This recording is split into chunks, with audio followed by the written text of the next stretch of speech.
Saya pernah mendengarkan kapan sih kita mengucapkan kalimat syahadat. Padahal tuh dari keterangan tadi Pak Ustadz, kita kan orang muslim, gak usah perlu syahadat lagi. Itu yang kedua. Mohon pencerahannya. Mau bertanya Pak Ustadz, yang masih sangat kuatnya sama dengan di Islam itu kan agama yang tidak memaksakan ya, tidak memaksakan.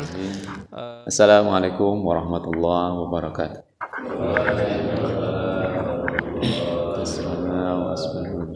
Alhamdulillah. Alhamdulillahilladzi hadana lihada wa ma kunna linahtadiya laula an hadana Allah. Asyhadu an la ilaha illallah wahdahu la syarika lah wa asyhadu anna sayyidana Muhammadan abduhu wa rasuluhu la nabiyya ba'dah. Allahumma shalli wa sallim ala sayyidina Muhammadin wa ala alihi wa sahbihi ajma'in, amma ba'du. Para jamaah semua, alhamdulillah, gimana semuanya sehat? Kita bersyukur pada Allah Subhanahu wa taala. Pada subuh ini kita bersama-sama melaksanakan salat subuh secara berjamaah. Semoga Allah menjamin keamanan kita, menjamin kesehatan kita, menjamin rezeki kita. Amin ya Allah. Semoga juga Allah berikan keberkahan kepada kita di sisa bulan bulan Sya'ban, dan menyampaikan kita ke bulan Ramadan, sehingga bisa bersama-sama melaksanakan puasa Ramadan. Alhamdulillah tidak terasa. Mudah-mudahan bersama puasa ini COVID juga sudah pergi, insya Allah. Bapak-bapak semua, kajian kita tentang hadis Arba'in, insya Allah pagi ini kita akan mengupas hadis yang nomor 11. Bulan kemarin hadis nomor 10. Hari ini atau bulan ini kita mengupas hadis nomor 11. Hadis nomor 11, Bismillahirrahmanirrahim. An Abi Muhammadin Al-Hasan ibn Ali ibn Abi Talib radhiyallahu anhu qala hafiztu min Rasulillah sallallahu alaihi wasallam da' ma yaribuka ila ma la yaribuka, rawahu Tirmidzi, qala hadisun hasanun sahih. Hadisnya simpel, pendek seperti itu. Baik, kita mulai dari pertama. Yang pertama adalah An Abi Muhammad, ayahnya Muhammad, dari ayahnya Muhammad. Siapa ini orang ini? Namanya Al-Hasan. Namanya Hasan. Hasan ini saudaranya siapa? Husain. Ya, abangnya Husain. Hasan, Husain, bukan dua orang yang kembar, ya, tapi karena berdekatan lahirnya, yang satu namanya Hasan, yang adiknya namanya Husain. Al-Hasan bin Ali. Bin Ali, ayahnya adalah Ali bin Abi Thalib. Siapa itu Ali? Ali adalah siapanya? Menantunya Rasulullah SAW, ya, anaknya Abu Talib. Siapa itu Abu Talib? Paman Rasulullah. Berarti Ali dan Rasulullah adalah sepupu. Sepupu. Nah, ini Hasan adalah anaknya Ali. Ya, berarti siapa? Cucunya Rasul. Sibtu Rasulillah. Cucunya Rasulullah SAW, karena istri dari Ali bin Abi Thalib adalah siapa? Fatimah, ya. Fatimah bintu Rasulillah sallallahu alaihi wasallam. Di situ disebutkan Sibtu Rasulillah, cucunya Rasulullah. Wa raihanatihi. Raihana ini artinya bunga mawar. Jadi Rasulullah SAW terhadap cucunya ini itu sayang. Ya, raihana seperti bunga, dengan makna kias atau makna yang sesungguhnya, bunga mawar. Karena ya, cucunya sangat disayangi. Dalam satu kesempatan Rasulullah sedang berceramah di Masjid Nabawi. Kemudian anak ini Ya, seperti anak-anak kita itu. Ya. Lewat gitu oleh Rasulullah, diambil dan didudukan di sampingnya dengan mengatakan kepada para jamaah, wahai para jamaah, inna ibni hadza sayyid, anakku ini. Jadi dianggap sebagai anak. Inna ibni hadza sayyid, anakku ini adalah seorang sayyid, seorang pemimpin. Ya. Allah kelak suatu hari akan mempersatukan dengan anak ini dua kelompok besar yang sedang bertikai. Dua kelompok besar yang sedang bertikai nanti akan dipersatukan oleh anakku ini. Saat itu tentu masih kecil sekali Hasan. Ya, dan oleh Rasulullah diciumi Hasan. Ketika kita mencium anak-anak kita, ya, itu ada hubungan apa? Ya, hubungan batin. Ya, maka ciumilah anak. Baunya itu, ya, bisa menenangkan hati. Maka ketika Nabi Yakub kehilangan Nabi Yusuf, betul? Nabi Yusufnya hilang karena dibuang kemana? Ke sumur. Lama nggak ketemu. Tapi ketika akan dipertemukan dengan bajunya Nabi Yusuf, itu udah kecium. Ini la ajidu riha Yusuf. Aku mencium bau Yusuf. Orangnya di mana? Orangnya di Mesir. Ya. Bapaknya di negeri yang lain. Tapi karena bajunya itu dititipkan kepada saudara-saudaranya, ya, itu kecium. Ya. Ini la ajidu riha Yusuf. Aku mencium bau Yusuf. Mana anaknya? Padahal bapaknya sedang buta. Nah, ini. Jadi kalau cinta itu, ya, kalau cinta itu tulus, ya, besar, itu, ya, bisa sampai firasat, ya, pasti tajam penciuman kita. Nah, Bapak sekalian, jadi Hasan adalah kecintaan Rasulullah SAW. Dan benar apa yang beliau sabdakan, inna ibni hadza, anakku ini adalah seorang pemimpin. Kelak setelah Rasulullah meninggal dunia, setelah Abu Bakar meninggal dunia, setelah Umar bin Khattab penggantinya meninggal dunia, setelah Utsman bin Affan meninggal dunia, setelah Ali bin Abi Thalib meninggal dunia. Pemimpin saat itu Ali bin Abi Thalib meninggal dunia. Penggantinya adalah anaknya ini, Hasan. Saat itu kaum muslimin sedang terjadi dua kubu besar yang memang berbeda pendapat tapi mengakibatkan peperangan. Ali bin Abi Thalib di Kufah, Irak, dan Muawiyah di Damaskus, Syam. Dan mereka berbeda pendapat, kemudian terjadi sampai peperangan.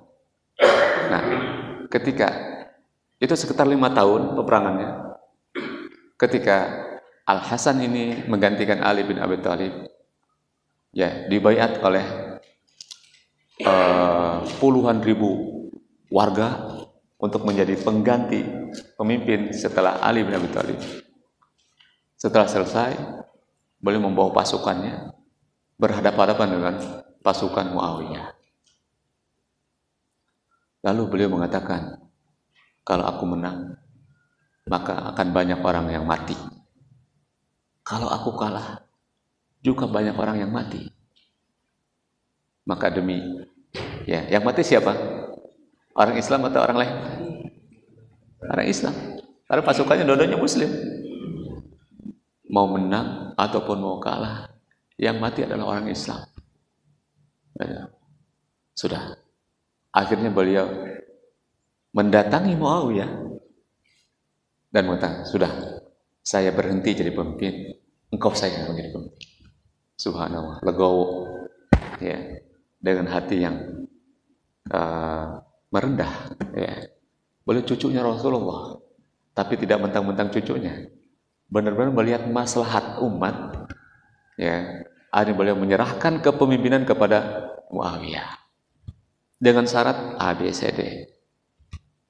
Itulah yang disebut kemudian di kalangan dunia Islam saat itu, tahun itu adalah disebut dengan Amul Jamaah, yaitu tahun kembalinya lagi berjamaah, ya.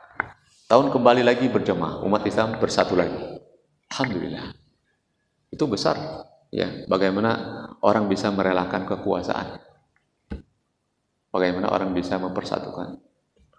Para jemaah sekalian, cucunya Rasulullah Al-Hasan ini kemudian mengatakan, hafiztu, aku hafal. Nah, untuk meyakinkan kepada kita bahwa, ya, apa yang beliau akan sampaikan ini memang benar-benar dari siapa? Dari Rasulullah. Sehingga beliau mengatakan, hafiztu min Rasulillah sallallahu alaihi wasallam. Aku hafal dari Rasulullah. Memang ketika Rasulullah meninggal, dia umurnya berapa tahun? Kapan Al-Hasan ini lahir? Al-Hasan lahir adalah tahun ketiga Hijriah. Setelah Rasulullah pindah ke Madinah, setelah 3 tahun di Madinah, Al-Hasan lahir. Dan kapan Rasulullah meninggal dunia? Meninggal dunia di tahun 10 Hijriah. Lahir di tahun ketiga, ya, dan Rasulullah meninggalnya tahun 10. Berarti pada saat Rasulullah meninggal dunia, beliau umurnya berapa? 7 tahun. 7 tahun. Nah, ini penting. Kenapa penting kita membawa anak-anak ke tempat pengajian? Ya, bisa jadi bapaknya nggak hafal, tapi anaknya hafal. Ya, anak kita mungkin mendengar, nangkep. Ya. Kata para ahli, anak itu udah mulai bisa mengingat adalah ketika mulai umur dari 5 tahun. Umur 5 tahun itu anak udah mulai ingat. Jadi kalau bapak ingat masa kecil, paling kecil sekali itu 5 tahun. Di bawah 5 tahun udah nggak ingat. Ya. Nggak ingat. Beliau mengatakan, hafiz tuh, saya hafal dari Rasulullah SAW. Hadisnya, apa yang beliau hafal adalah singkat. Rasulullah SAW bersabda, da' ma yaribuka ila ma la yaribuka. Itu. Da' ma yaribuka ila ma la yaribuka. 5 kata. Tapi 5 kata ini menjadi pokok dalam agama kita. Pokok tentang kewaraan.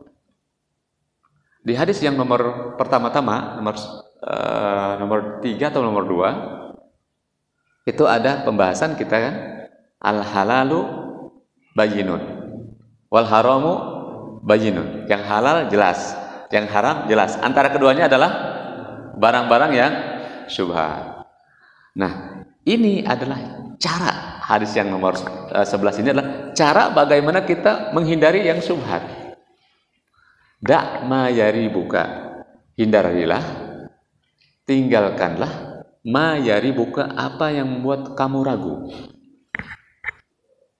Ila ma la yaribuka, menuju ke sesuatu yang kamu tidak ragu. Itu isi hadis. Tinggalkanlah yang kamu ragu, menuju yang kamu tidak ragu. Berarti yang yakin kan? Ya. Tinggalkan yang ragu, ya, pindah ke yang yakin. Karena agama ini, para jamaah semua, itu dibangun di atas keyakinan. Agama ini bukan dibangun di atas keraguan-raguan. Makanya la ikraha fid-din. Tidak boleh maksa-maksain orang masuk agama kalau belum yakin. Ya. Jadi kalau ada orang mau masuk agama, tanya dulu, udah yakin? Udah yakin nih? Ya. Jangan sampai dia masuk Islam karena punya kepentingan, ya. Atau masuk Islam karena paksa-paksa. Ya. Ada orang masuk Islamnya dipaksa gitu kan. Begitu habis masuk Islam disuruh disunat. Hah? Apa disunat? Potong yang bawah. Waktu itu saya mau keluar lagi. Kalau kamu keluar lagi, dihukum mati. Potong leher. Waduh, gawat ya kan? Masuk dipotong ke bawah, keluar dipotong ke atas. Jadi nggak boleh sembarangan masukin orang ke dalam Islam. Ya. Ad-dinu mabniun alal yakin. Agama ini dibangun di atas keyakinan. Oleh karena yang masuk agama Islam itu adalah dengan sepenuh hati tahu konsekuensinya, tahu efek dampak dia masuk Islam itu apa. Alhamdulillah setelah itu orang yang lahir dari orang yang sudah Islam itu otomatis jadi Muslim. Jadi nggak perlu bersyarat lagi bapak-bapak. Alhamdulillah sudah nggak perlu bersyarat lagi. Gitu. Nah, karena agama ini dibangun atas keyakinan, maka masuknya dengan penuh keyakinan, kalaupun keluarnya juga harus benar yakin. Ya, jangan sampai kita mengeluarkan orang, mengeluarkan orang karena kita apa? Dengan keraguan. Orang ini kafir nih, wah langsung aja gitu. Kenapa dia kafir? Dia berzina, Pak. Orang berzina itu nggak keluar dari agama. Zina itu dosa besar, tapi tidak sampai keluar dari agama. Nggak boleh kita kafirin. Karena kalau kita kafirin, maka artinya dia murtad, keluar agama. Ini bahaya sekarang nih. Iya. Bahaya. Orang membunuhi orang-orang yang berdosa. Ya. Zina, kemudian apa lagi? Mencuri, semua itu adalah dosa-dosa. Tetapi tidak sampai membuat orang murtad. Ya. Maka hati-hati kalau kita lihat ini perbuatan syirik nih. Kalau syirik berarti pelakunya apa? Disebut musyrik. Kalau musyrik artinya keluar dari agama. Itu, hati-hati. Nah ini, jadi agama dibangun di atas keyakinan. Oleh karenanya ketika seorang sahabat Rasulullah SAW di medan perang, jelas medan perang itu, ini sedang berperang dengan orang yang memusuhi agama Allah, orang-orang kafir. Namanya Usama. Pada saat mengejar musuh, itu musuhnya mau dibunuh, tiba-tiba musuhnya bilang, asyhadu alla ilaha illallah wa asyhadu anna Muhammadar Rasulullah. Usama berpikir ini orang ngucapin syahadat karena apa? Takut. Bodoh, ya, gitu kan? Disikat juga orang itu. Ya, sampai beritanya ke Rasulullah SAW. Ya. Maka Rasulullah marah. Laqad qatalta musliman. Laqad qatalta musliman. Kamu telah bunuh orang Islam. Nah, Usama membela diri. Ya Rasulullah, dia kan, ya kan mengucapkannya karena takut. Karena takut. Itu kan, emang kamu yakin dia karena takut? Ya kan? Emang, lalu Rasulullah mengatakan, asyaqaqta sadra, apakah engkau telah membelah dadanya lalu melihat bahwa dia pura-pura? Siapa yang tahu? Sedikit pun keraguan-raguan masuk ke dalam orang itu nggak boleh. Harus dengan penuh keyakinan. Maka Usama menyesal, ya, menyesal telah melakukan. Dan Rasulullah membayar denda membunuh seorang muslim. Berapa? 100 ekor unta. Rasulullah yang bayar. Kenapa? Ini kan anak buahnya. Anak buah ada kesalahan ya, komandan. Gitu. Jadi agama ini dibangun di atas keyakinan. Orang masuk dengan yakin, maka tidak boleh dikeluarkan dari agama ini kecuali dengan keyakinan yang sama. Maka orang kalau mau murtad itu tanya, ini serius nih, ini beneran nih, ya itu. Karena ada orang melakukan kesalahan, dia tuh salah paham, bukan karena dia memang sengaja melakukan kesalahan, dia tuh salah paham. Ya, contoh. Dan riwayat hadis disebutkan hadis yang sahih. Ya. Seorang Muslim ya, berwasiat kepada anaknya. Nah, ya, kalau ayah mati, maka tolong ya, jasad ayah dibakar. Ya. Udah tinggal debunya dibuang ke laut, ke gunung. Gitu. Boleh nggak kita melakukan itu? Orang Islam kalau meninggal diapain? Dikubur biasa. Ya. Nah, kenapa bapak ini sampai begitu? Dia bilang ke anaknya, nah, kalau Allah memang bisa menghidupkan orang mati, gitu. Kalau Allah bisa menghidupkan orang mati, ayahmu ini pasti akan disiksa. Ya. Karena rasa takut dia menghindar dari siksa Allah dengan cara ya sudah biar jadi abu aja. Dia tidak tahu bahwa Allah Maha Kuasa. Dia bodoh. Ya. Dia tidak paham. Maka Allah kemudian menyuruh angin kumpulkan. Ya. Tanah kumpulkan. Suruh kumpulin lagi itu jadi. Diwujudkan lagi, jadi lagi manusia. Sekarang oleh Allah ditanya, apa yang membuat kamu melakukan ini? Orang ini mengatakan, khasyatuka ya Allah, aku takut bertemu denganmu. Rasa takut itulah yang oleh Allah, ya. Kemudian karena orang ini bodoh, dimaafkan. Faktor kebodohan, ya, faktor ketidaktahuan itu dianggap, ya, dimaafkan oleh agama ini. Rofi'al qalamu an salas. Ada 3 yang membuat seorang itu tidak jadi dicatat melakukan dosa. 1, dari anak kecil sampai dia dewasa. 2, dari orang yang tidur sampai dia berapa?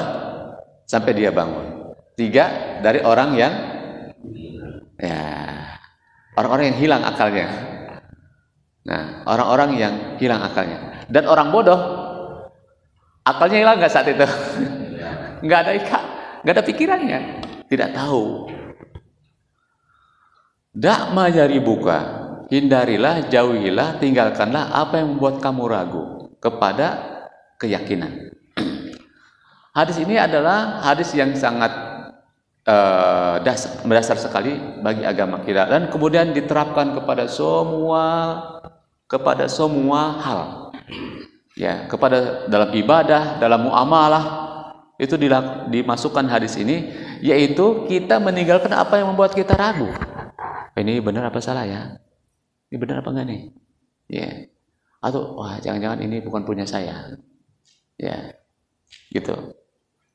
Nah, maka tadi di hadis yang pertama menyebutkan atau hadis yang di awal-awal menyebutkan al-halalu bayyinun, yang halal itu sudah jelas, yang haram itu juga sudah jelas, yang di tengah-tengah adalah ya orang nggak tahu nih, ini halal apa haram.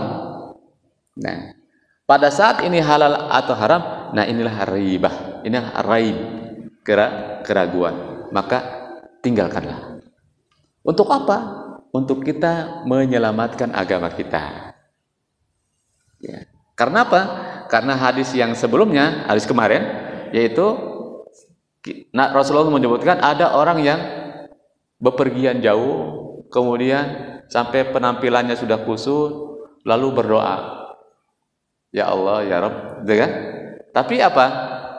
Oleh Allah nggak dikabulin doanya.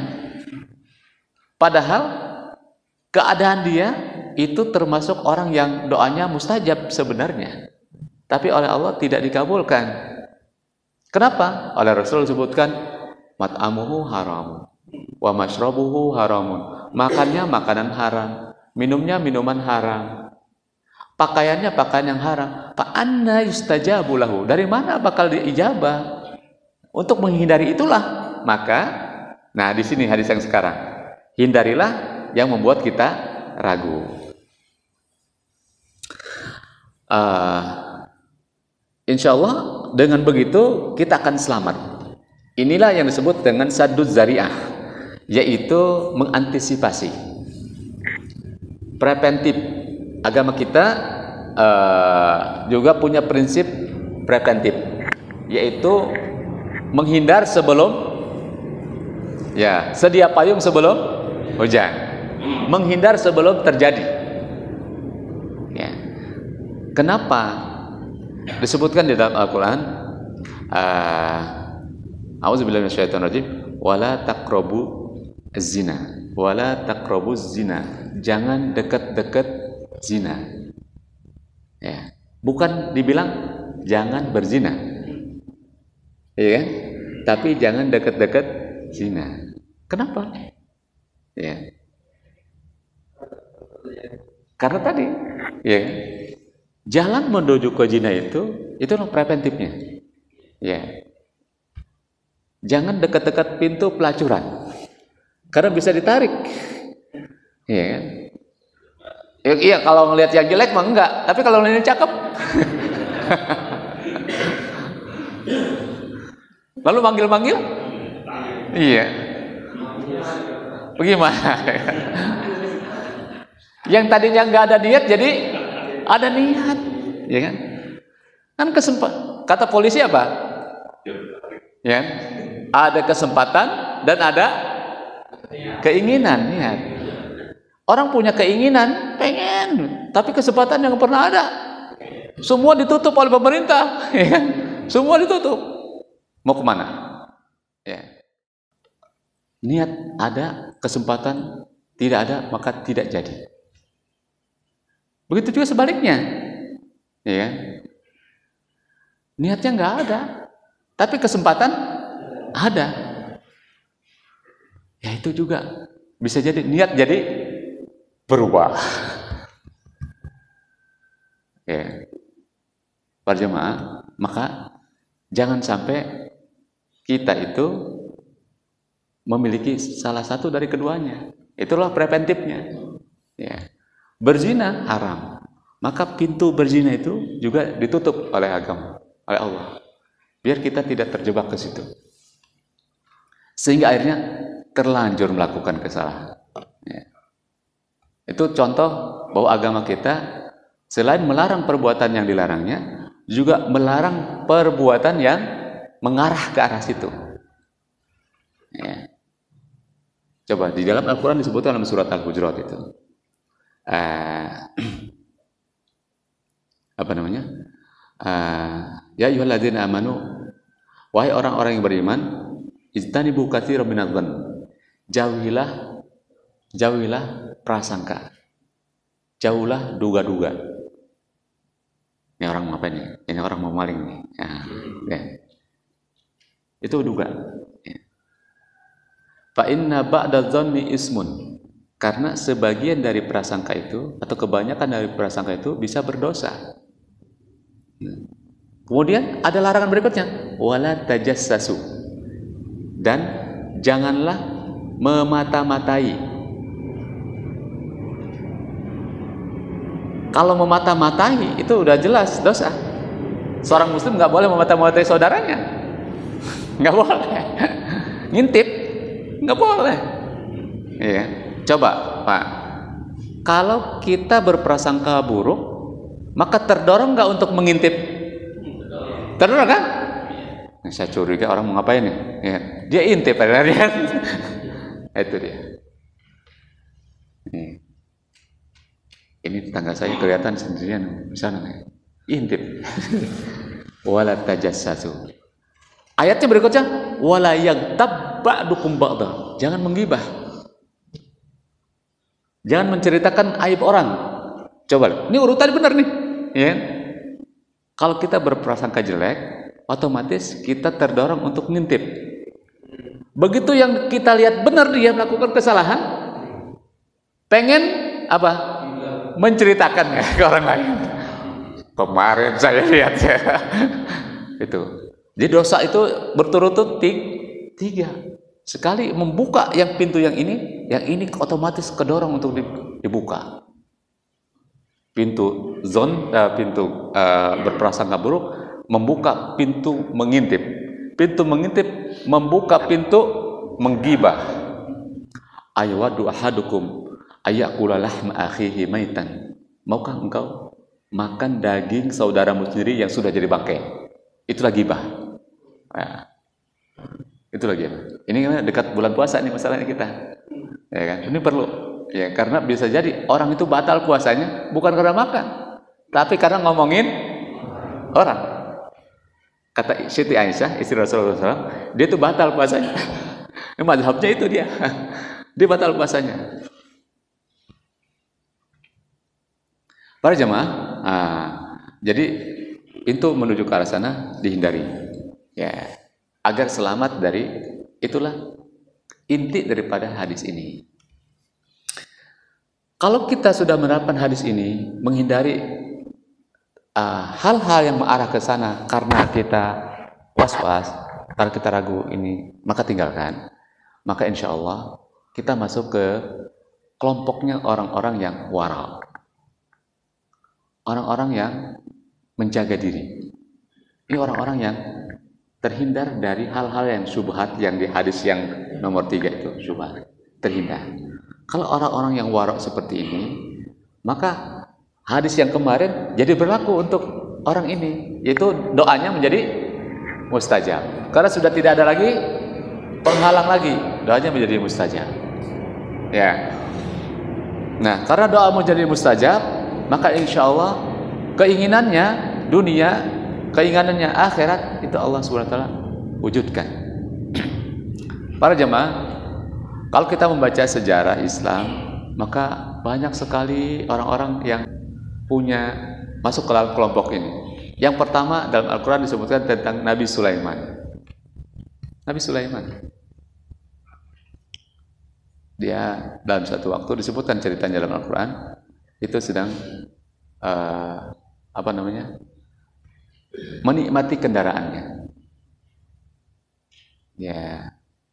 Kalau kita mungkin mobil ya, diusapin, dilapin, sampai lupa sholat asar. Ini membuat saya jadi aneh. Sudah, itu kuda yang bagus, akhirnya disedekahin, kasih ke orang. Ya. Itu Nabi Sulaiman membuat agamanya menjadi ragu, akhirnya sudah tinggalkan. Tentu kalau kita lihat kuda zaman sekarang itu harganya udah miliar, kuda mahal itu. Apalagi kudanya Nabi Sulaiman. Sedekahin. Contohnya lagi adalah sahabat Rasulullah SAW namanya Abu Talha. Abu Talha punya musola yang sedang sholat di kebun kurmanya. Kebun kurmanya bagus, ya subur, sholat Allahu Akbar. Lagi sholat, burung masuk ke dalam kebun itu, matanya dikeliatin burung. Ini kebunku ini bagus benar, ya. Kebunku bagus benar. Burung pada masuk, sampai akhirnya burung pergi, baru dia sadar, saya lagi sholat. Ya Allah, ya. Ini kebun membuat saya ragu dalam sholat saya. Ya. Akhirnya beliau menghadap Rasulullah, ya Rasulullah, ini kebun, saya sedekahin. Masya Allah. Ya. Yang ketiga, kisah seorang pedagang di Madinah. Ya. Ini orang-orang borok menghindari hal-hal yang boleh sesungguhnya, tapi dia menghindar agar tidak terjumus kepada yang tidak boleh. Seorang pedagang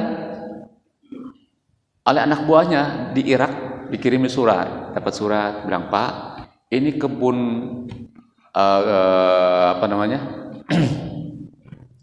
kebun tebu rusak, jadi sepertinya gagal panen. Maka sudah diprediksi bakal sulit gula. Ya. Gula bakal apa? Ini pedagang, ya. Gula bakal kurang di pasaran. Otomatis harganya bakal naik. Nah, kayak minyak nih sekarang. Nah, dia di Madinah dapat berita itu dari orangnya di Irak. Orang Madinah sudah tahu belum bahwa perkebunan tebu rusak? Belum tahu. Maka, Pak, tolong belilah gula yang ada di pasar. Ya, beli gula yang ada di pasar. Nanti pada saat benar-benar tebu habis dan barang mulai kurang, baru jual. Maka dia beli itu, ya, beli gula-gula yang ada di pasar. Dia timbun, ya, dia timbun. Begitu kemudian datang hari di mana gula mulai kosong, baru dia jual, ya. Untung nggak dia? Untung. Tapi akhirnya dia mikir, ya Allah, saya kayaknya nggak bisa begini. Ya, ada yang dia kurang, dia rasakan. Ada yang kurang, yaitu dia tidak ceritakan kepada pedagang tempat dia membeli gula bahwa perkebunan tebu sedang rusak. Ya. Mestinya saya ceritakan itu, ya, biar dia juga ikut menikmati harga yang naik. Akhirnya, ini boleh nggak buat saya? Ini boleh? Dia begitu pertimbangan, boleh apa enggak saya mengambil kayak gini? Akhirnya dia tinggalkan. Dia kumpulkan untungnya. Dia kembali lagi tempat jual gula. Bang, Pak, mohon maaf, kemarin saya nggak cerita. Saya beli gula itu karena di sono kebun tebu sedang rusak. Ya, saya dapat untung. Ini untung Bapak. Ya, dia serahkan lagi kepada siapa? Kepada penjual gulanya itu. Ya. Kata penjual gula juga dia orangnya waro juga. Ah, enggak. Sekarang kamu sudah cerita ke saya sekarang. Ya udah cukup itu. Enggak, jangan. Ya. Itu mereka. Ya. Kayak gitu. Akhirnya berdua ini ribut. Ya. Berdua ribut. Ya akhirnya ya mengalah salah satu. Yang keempat adalah kisah seorang membeli tanah. Si A membeli tanah dari si B. Begitu tanah sudah diserah terimakan, lalu dia pergi ke tempat itu, dia menggali-gali, ditemukan ada harta terpendam di tanah itu. Ya, punya siapa? Punya siapa? Punya si B? Punya si pembeli apa punya si penjual?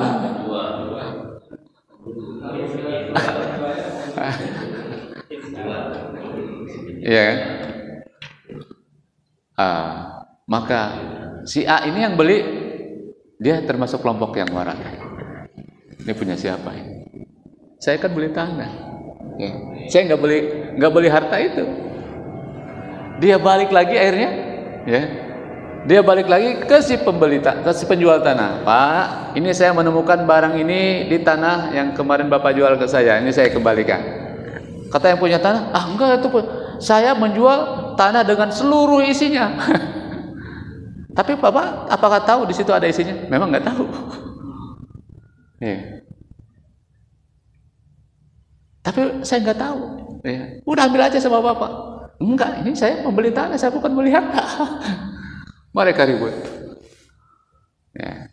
Kalau sekarang kayak kita ribut nggak kayak gini? Alhamdulillah.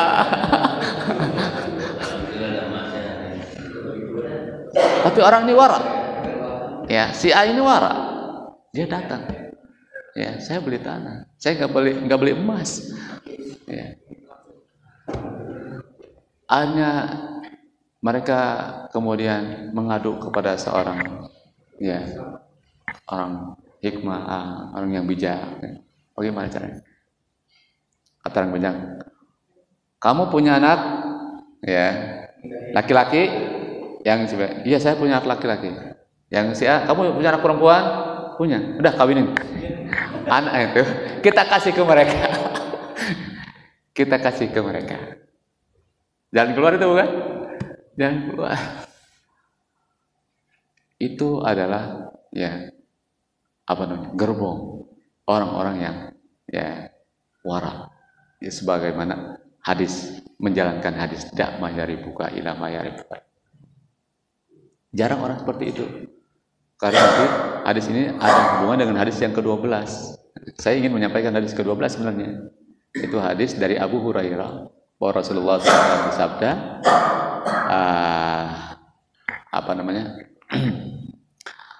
min husni islamil mar'i tarkuhu ma la ya'nihi. Tanda bagusnya agama Islam seseorang adalah dia meninggalkan apa yang tidak penting untuknya, menghindari. Miripin, ya. Insyaallah para jemaah, ya, hadis ini seperti itu. Hadis ini diriwayatkan oleh Al-Imam At-Tirmidzi dan beliau mengatakan hadisun hasanun sahih. Hadis hasan dan sahih. Apa maksudnya? Ya. Yang dimaksud oleh Imam Tirmidzi hadis hasan sahih, ya, bukan satu hadis ini, tapi hadisnya ada dua sanad. Ya, dulu kita di awal sudah bicarakan sanad adalah jalan menuju hadis. Ada dua jalan. Jalan yang pertama adalah sahih, jalan yang kedua adalah hasan. Sehingga beliau mengatakan hadisun hasanun sahih. Itu saja para jemaah sekalian, mudah-mudahan Allah SWT memberikan kekuatan kepada kita dan membimbing kita, ya, untuk memperbagus agama kita sehingga kita termasuk pada kelompok orang-orang yang Allah Subhanahu wa taala cintai. Amin ya rabbal alamin. Wallahu taala alamu bissawab. Hadanallahu wa iyyakum jami'an. Walaupun wassalamualaikum warahmatullahi wabarakatuh. Waalaikumsalam. Kalau mengenai agama itu kan keyakinan. Yang kedua, saya pernah mendengarkan kapan sih kita mengucapkan kalimat syahadat. Padahal tuh dari keterangan tadi Pak Ustadz, kita kan orang muslim, gak usah perlu syahadat lagi. Itu yang kedua. Mohon pencerahannya. Assalamualaikum warahmatullahi wabarakatuh. Waalaikumsalam warahmatullahi wabarakatuh. Ketika seorang mengucapkan asyhadu alla ilaha illallah wa asyhadu anna muhammadar rasulullah, kapanpun, maka saat itu maka kita harus melabelinya dengan muslim, ya, dengan muslim. Baru setelah itu dia jalankan kewajibannya enggak? Ya. Kalau dia masuk Islam di tangan seorang muslim, maka seharusnya orang muslim ini hanya, Bapak sudah yakin? Ya, Bapak sudah pelajari. Jangan-jangan cuma ya ikut-ikutan apa? Itu harus disampaikan. Kalau dia sudah lakukan, maka dia baru dilihat menjalankan kewajiban enggak. Kalau sudah mengucapkan syahadat lalu masih melakukan dosa besarnya, dosa syiriknya yang lamanya masih menyembah patung, nah itu berarti belum paham, ya, belum paham. Karena agama Islam adalah tauhid, ya, Tuhannya satu, qul huwallahu ahad. Baru kalau dia melakukan menyembah Tuhan-Tuhan yang masih menyembah Tuhan-Tuhan yang lain, nah itu baru dia keluar lagi saat itu.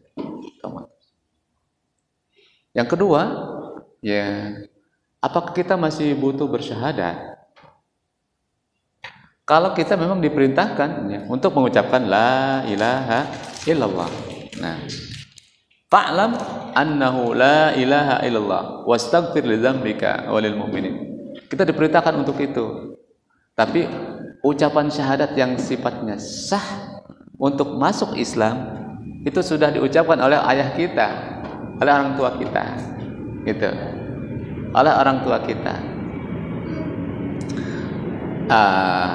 Jadi status kita sudah Islam sejak kita dilahirkan.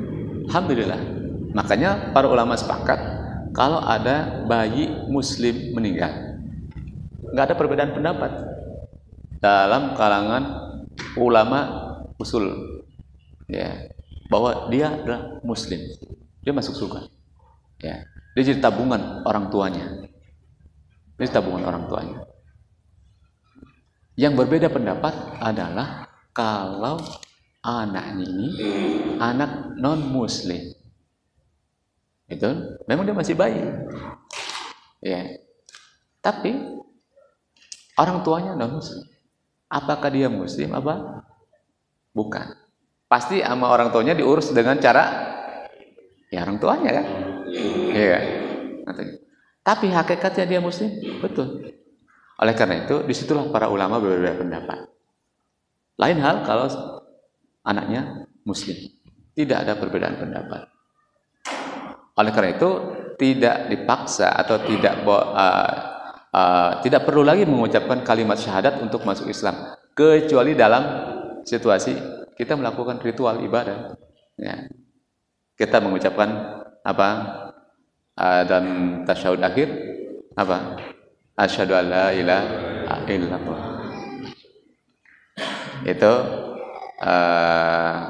Itu memperkuat lagi. Karena bisa jadi kita melakukan kesalahan yang kita tidak tahu. Itu membuat kita keluar dari agama. Alhamdulillah Rasulullah menyebutkan sholat 5 waktu itu seperti mandi 5 kali dalam sehari. Lalu Rasulullah bertanya, apakah orang kalau mandi 5 kali sehari, apakah badannya ada kotor lagi? Kita mandi berapa kali? 2 kali. Nah, seperti itu. Jadi setiap sholat Rasulullah menyebutkan kita itu seperti mandi 5 kali. Artinya bersih. Insya Allah kita mengulang lagi syahadat, mengulang lagi syahadat. Untuk terus memperbaharui agama kita, iman kita. Jika dalam rentang antar sholat ke sholat itu kita melakukan kesalahan. Sehingga dari sholat menuju sholat Rasulullah menyebutkan dari sholat menuju sholat itu menghapus dosa. Dari umroh, dari Jumat ke Jumat itu menghapus dosa antara keduanya. Dari umroh ke umroh, dari haji ke haji itu menghapus dosa keduanya. Insya Allah kalau itu saja normal kita lakukan, ya Insya Allah Muslim itu bersih, ya bersih. Tentu majtunibal kabair, selama dosa-dosa besar dihindari. Kalau dosa-dosa besar dihindari, maka dosa-dosa kecilnya otomatis bersih dari sholat ke sholat, dari Jumat ke Jumat. Kalau dosa besar, nah ini harus ada perhitungannya dulu. Ya, dosa besar, ya itu harus ada perhitungannya dulu. Kecuali harus dengan taubat yang khusus, yaitu taubatan nasuha. Allah Ta'ala alamu bisawab. Pak Kasih.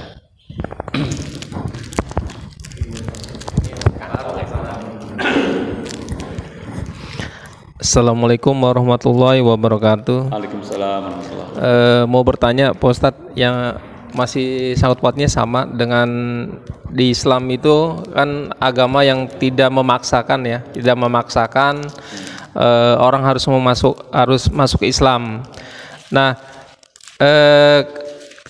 kalau si dalam pernikahan itu berbeda agama, Pak Ustadz, berbeda agama, ya kan, berbeda agama, si cowok ini tetap kekeh dia Islam gitu kan, si cewek ini kan masih non Muslim ya.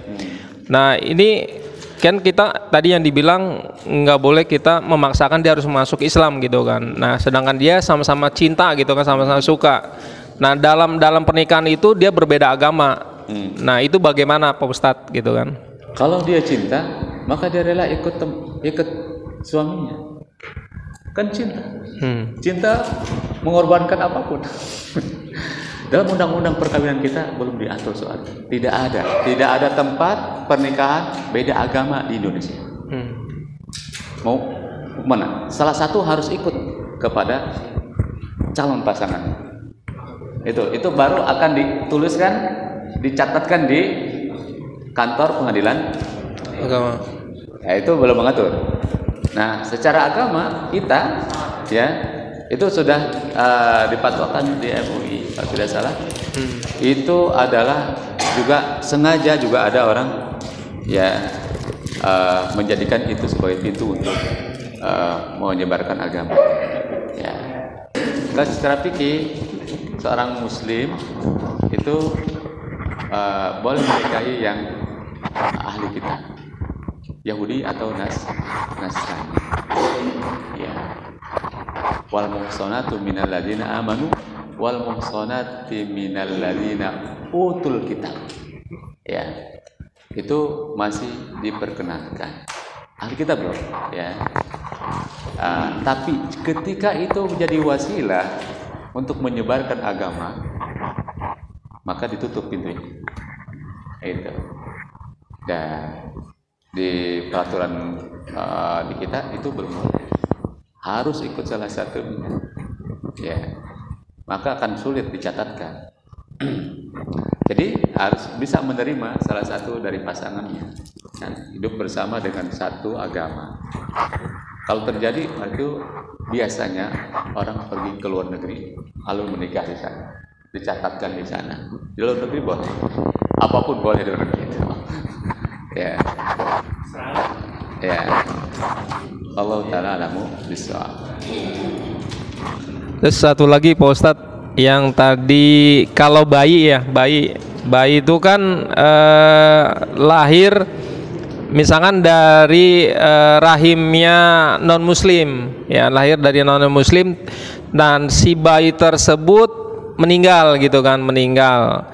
Kalau bayi itu kan dalam catatan dari muslim itu, walaupun dari non muslim dia masih tercatat bersih lah ya, istilahnya bersih.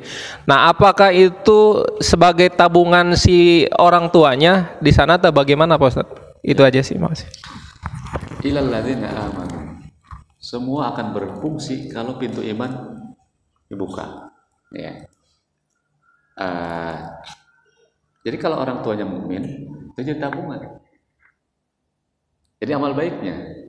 Kalau orang tuanya tidak Islam, maka dia putus. La in asyrakta la yahbitanna amaluka. Ini ayat untuk Rasulullah. Kalau engkau pun melakukan kesyirikan, maka amalmu semua putus. Ya. Gitu ya. Jadi kuncinya yang pertama adalah syahadat. Makanya dia rukun Islam yang pertama. Setelah syahadat dibuka, maka amal soleh itu menjadi masuk ke dalam kantong. Ya. Ketika tidak, maka amal soleh itu, orang yang tidak Islam juga melakukan amal soleh, betul? Bantu ini, bantu itu, nolong ini, nolong itu. Ya, itu hanya beruntung buat dia di dunianya. Maka tidak heran ya kita lihat saudara-saudara kita, teman-teman kita, ya non muslim, begitu mau buka toko dia tahlilan di sini, tahlilan. Ya, dia bagi ini. Yaitu karena apa? Mereka juga mengalami bahwa berbuat baik seperti itu justru bertambah rezekinya. Tambah. Paku haji itu ada tuh, tukang material, apa teringat sampai itu kalau pagi, pagi. Nah, jadi dia dapatkan fid dunya hasanah. Nah, wa ma lahum fil akhirati min nasib. Akhiratnya enggak ada apa. Karena apa? Itu menunjukkan kata Rasulullah SAW bahwa dunia di sisi Allah itu murah benar. Murah benar. Enggak ada harganya walaupun seharga sayap nyamuk. Berapa sih harga sayap nyamuk? Rasulullah menyebutkan kalau dunia ini berharga di sisi Allah walaupun seharga sayap nyamuk, maka Allah tidak akan bagi kecuali kepada orang yang taat kepadanya. Gitu. Karena ini murah, maka sudah silakan. Yang getol ya dapat banyak, ya kan? Yang nyantai-nyantai aja ya dapat dikit. Gitu. Ukurannya tidak di situ, bukan di iman pada saat kita bicara dunia. Oleh karenanya, saya tadi baca hadis, ketika Rasulullah diperlihatkan neraka, paling banyak adalah ibu-ibu, katanya. Ya.